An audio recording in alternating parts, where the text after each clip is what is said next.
de la lectura de esta parábola me acordaba de un pensador francés, Michel Foucault. Decía: cuando las cuando los sistemas oprimen a las sociedades, las enferman. Él decía: un síntoma de esta enfermedad es la forma de tratarse y de valorarse. Dice: las sociedades juzgan, califican y clasifican a las personas. Primero las juzgan, según el juicio las califican y después las clasifican. Este acá, el otro allá, pero con formas determinantes. A ver, más fácil: el rico a la mesa, el pobre al suelo. Esto tiene que ser así. Y esto que podría ser o es una mirada fatal sobre la realidad, solamente se desarma en Jesús. Jesús es el generador de relaciones distintas, porque Jesús no mira el mundo de los hombres desde una concepción humana, sino que Jesús viene a traer el reino de Dios.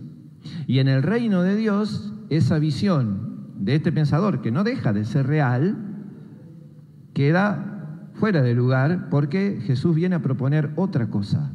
Lo difícil para Jesús es convencernos a nosotros de que lo que Él nos propone es mejor. Hay una constante en la predicación de Jesús: felices los pobres, ay de los ricos, ay de los que están satisfechos, las bienaventuranzas. Cuando el episodio del joven rico: qué difícil para los ricos entrar en el reino, o sea, en esta dinámica de amor de Dios propuesta a los hombres. Y ahora esta parábola. Digo, tres cositas antes de analizar la parábola, así muy rápida. Primero, hay una cosa que es muy importante, porque esto empieza el domingo pasado. Yo les decía, venimos para 2 domingos que nos van a poner muy en sintonía con la vida de San Vicente, pero prestemos atención con quiénes está hablando Jesús. El domingo pasado estaba hablando con los discípulos. Lo que quiero decir es esto, perdón. Cuando Jesús habla con los discípulos, les habla a los discípulos. Y cuando Jesús habla con los fariseos, les habla a los fariseos. Ustedes dirán, qué pavada. No es tan así, ¿eh? En la iglesia solemos hablar con los discípulos de los fariseos y con los fariseos de los discípulos. Cosa de quedar bien con todos. Jesús no.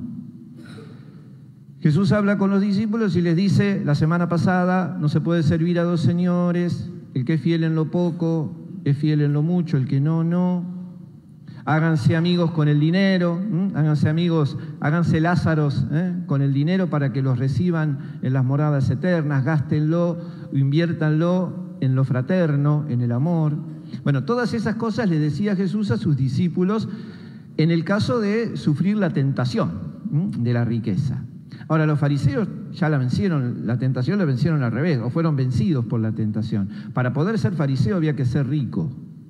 Si no se era rico, no se podía pertenecer al grupo de los fariseos. Entonces ya Jesús no los advierte de nada. Les cuenta esta parábola como para que entiendan que sacaron a Dios del primer lugar, pusieron la riqueza y la conclusión de eso va a ser una vida eterna sin Dios. Una eternidad sin Dios. Respetando Dios la elección de ellos. Si ellos no lo quieren, perfecto, no habrá Dios en la eternidad. Primero. Segundo, es la única parábola en la que Jesús menciona que un personaje es pobre. Ni siquiera en la de la viuda y el juez. Uno da por sabido que la viuda era pobre o la mujer que perdió la moneda, pero es la única parábola donde Jesús se refiere a un personaje y lo nombra como pobre. Y unida a esto, y lo más fuerte de todo, es la única parábola donde un personaje tiene nombre. El único. Para nosotros, y más con las cosas que pasan hoy con los nombres y todas esas cosas, es un detalle tonto. En el pueblo de Israel, tener nombre era muy importante, y el buen nombre era señal de que esa persona estaba escrito en el libro de la vida. Los que estaban escritos en el libro de la vida, que es el libro que tiene Dios, se salvaban. Los que no, no. ¿Se acuerdan el pasaje de la mujer adúltera que Jesús escribe en el, ¿se acuerdan? En el polvo. Bien, ¿cuál es la profecía de Jeremías? Jeremías dice, los impíos, los nombres de los impíos serán escritos en el polvo porque no se van a salvar. Entonces, la creencia o la interpretación que hacen los padres de la iglesia es que Jesús escribía los nombres de ellos, de los que querían matar a la mujer, en el polvo, porque por no haber entendido la misericordia iban a padecer lo mismo en la eternidad. Entonces, el pobre tiene nombre. ¿Y cómo se llama el pobre? Lázaro. Y Lázaro quiere decir, Dios se acordó. Dios se acordó. Eso quiere decir el nombre de Lázaro. Esto es la prioridad de Jesús, ¿no? Las preferencias de Jesús, las opciones de Jesús. Cuando nosotros decimos Jesús opta por los pobres, estamos hablando de esto. No es solamente una cuestión de vida, hasta el discurso, hasta el mensaje, hasta la manera de presentar el reino de Jesús le da a los pobres un lugar preferencial. El único personaje de parábolas que tiene nombre es justamente el pobre y se llama Dios se acordó. Un poquito lo que rezábamos en el Salmo recién. ¿Y qué cuenta la parábola? Bueno, la parábola tiene dos partes, una parte terrena y una parte de vida eterna. Eternidad en el cielo, eternidad en el infierno.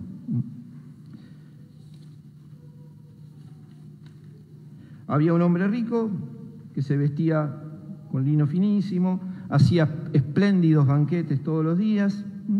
Eso describe Jesús al rico. El rico no tiene nombre. A su puerta, cubierto de llagas, yacía un pobre llamado Lázaro, que ansiaba saciarse con lo que caía de la mesa del rico y hasta los perros iban a lamer sus llagas. Este es el cuadro.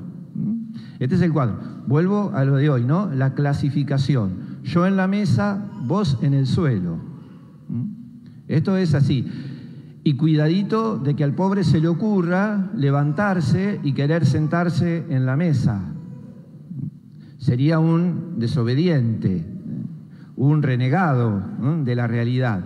Y ni se le ocurra a nadie, a un tercero, ir a ayudar al pobre y sentarlo en la mesa, peor todavía, porque la va a pasar muy mal. Las cosas tienen que ser así, yo en la mesa, vos en el suelo.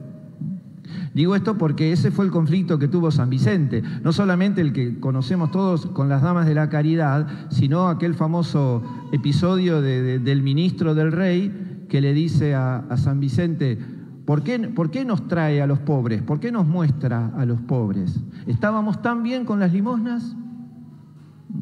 La limosna es fenómeno, yo le doy a usted y usted le lleva, pero no me los muestre. No me los muestre, no me los traiga. No me los ponga enfrente. Entonces, esta es la situación en la tierra. Hay una distancia entre la mesa del rico, elegida por el rico, y el pobre Lázaro. A uno le parece que después del otro lado tiene que ser todo distinto. Y no es nada distinto. Dice Jesús, en la morada de los muertos, el rico, en los tormentos propios del infierno, levanta la vista y ve a Lázaro ¿con quién? Abraham. ¿Y qué era Abraham para los judíos? Lo máximo. Una expresión de deseo que se hacían los judíos entre ellos es que los ángeles te lleven al seno de Abraham. ¿Qué le pasa a Lázaro? Los ángeles lo llevan al seno de Abraham. Y entonces el rico levanta la vista y muy bien posicionado está Lázaro junto con Abraham. Una vez alguien me dijo, pero no se arrepintió el rico. No, a esta altura ya no hay posibilidad de arrepentimiento. Quiero hacer un comentario con todo respeto, por favor. Cuidado a veces con nuestras oraciones. Poneme en el infierno, sacame del infierno, me merezco el infierno, estoy un ratito. No es un baño el infierno, donde uno entra, está un rato y después sale. cuando entraste no salís más. Es la eternidad sin Dios el infierno. El Dante, en la Divina Comedia, en la puerta del infierno, coloca ese cartel tan fuerte: dejen toda esperanza a los que entran. Entonces no es para andar jugando, ¿eh? Es un tema muy serio, es un tema muy serio. Por eso Jesús nos enseña a mirar al cielo y a pedir el cielo y a desear el cielo, ¿eh? Porque es eternamente con Dios, lo otro es eternamente sin Dios. Ya no hay tiempo para arrepentirse ahí. Entonces, bueno, digo, todo es muy parecido. ¿Qué hace el rico? ¿Qué es lo primero que hace el rico cuando lo ve a Abraham y a Lázaro? Empieza a dar órdenes. Empieza a dar órdenes, le dice a Abraham: che, decile a Lázaro que venga y me moje la... Y Lázaro le da una respuesta tremenda. ¿Se acuerdan cuando Jesús dijo: la medida que ustedes usen con los demás se usará con ustedes? La respuesta de Abraham es tremenda. Hay una distancia entre ustedes y nosotros que es imposible que podamos encontrarnos. Es la misma distancia que vos pusiste entre tu mesa y Lázaro. La distancia que vos pusiste con él es la misma que hay ahora. Y así como él nunca pudo acercarse a tu mesa, ahora es imposible que se pueda hacer el encuentro. Dios respeta nuestras decisiones. Dios respeta nuestras opciones, aún aquellas que las tomamos pensando en nuestro bien, en nuestro ego, en nuestro beneficio, en nuestro placer, pero que a la larga son malísimas porque nos apartan del camino de Jesús. Acá el tema es el camino de Jesús. Acá el tema no es conformar a una sociedad que está organizada de una manera perversa, mirada desde el Evangelio, y quedar bien con todo el mundo. Acá hay que mirar el Evangelio. Esta es la decisión. Hace 2 domingos Jesús nos decía: el que quiera seguirme, que se siente a calcular los gastos. Acá hay gastos o inversiones, llámalo como quieras, que hay que hacer. Y la mayoría de ellas tienen que ver con el prójimo. Es fácil hacer de la ley, de la fe, una cuestión de ley y de culto. Es fácil, dura un ratito, es puro cumplimiento. Ahora, cuando vos tenés que hacer de la fe lo que marca el Evangelio, esto que le dice Pablo a los Gálatas, ¿no? La ley o el reino, ¿qué elegís? Y la ley es cumplimiento, el reino es vida. Entonces nosotros no tenemos que cumplir con lo que nos dice Dios, que también forma parte del cumplimiento, pero fundamentalmente lo tenemos que hacer vida. Si Él se hizo hombre comprometido con nosotros, los hombres nos tenemos que comprometer con las cosas de Dios. Y el prójimo es cosa de Dios, porque Él también es hijo de Dios, también es mi hermano. Y Dios se acuerda.